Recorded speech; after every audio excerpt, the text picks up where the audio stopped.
आखाती देशातील युद्धजन्य परिस्थितीमुळे जामखेड शहरातील पेट्रोल पंपांवर पेट्रोल संपले आहे अशा अफवेने जामखेड शहरातील पेट्रोल पंपावर गर्दी झाली होती। परंतु तसा प्रकार नसून जामखेडमध्ये मोठ्या प्रमाणावर पेट्रोल व डिझेल उपलब्ध असल्याचं हवा सरनोबत व नगरसेवक मोहन पवार यांनी माध्यमांशी बोलताना सांगितले आहे। पाहूया काय त्यांनी आवाहन केले आहे।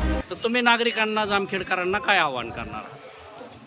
मी जामखेडकरांना आवाहन करतो की युद्धाच्या पार्श्वभूमीवर डिझेल पेट्रोलचा तुटवडा आहे अशी अफवा जामखेडमध्ये पसरत आहेत, पण तसा काही प्रसंग नाही आहे। ऑलरेडी पंपावर डिझेल पेट्रोल भरपूर आहे व गाड्या पण फुल भरत आहेत। तरी सर्वांना विनंती आहे की अफवावर विश्वास न ठेवता आपण स्वतः येऊन पाहावे। पेट्रोल डिझेलचा तुटवडा काही नाही आहे, मी सर्व नागरिकांना विनंती करतो। आता कालपासून किती पेट्रोल डिझेल आले आणि आता परत आज किती येणार आहे? रात्री पेट्रोल 15,000 व डिझेल 12,000 असं 27,000 लिटर आलेलं आहे व आत्ता गाडी एक 25,000ची गाडी आत्ता भरत आहे।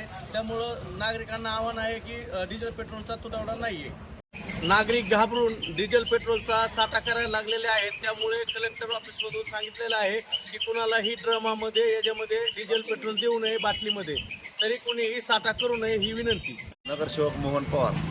जामखेडमध्ये व जिल्ह्यात महाराष्ट्रात पेट्रोल डिझेलची कमतरता नाही ही लोकांनी अफवा उठवली आहे।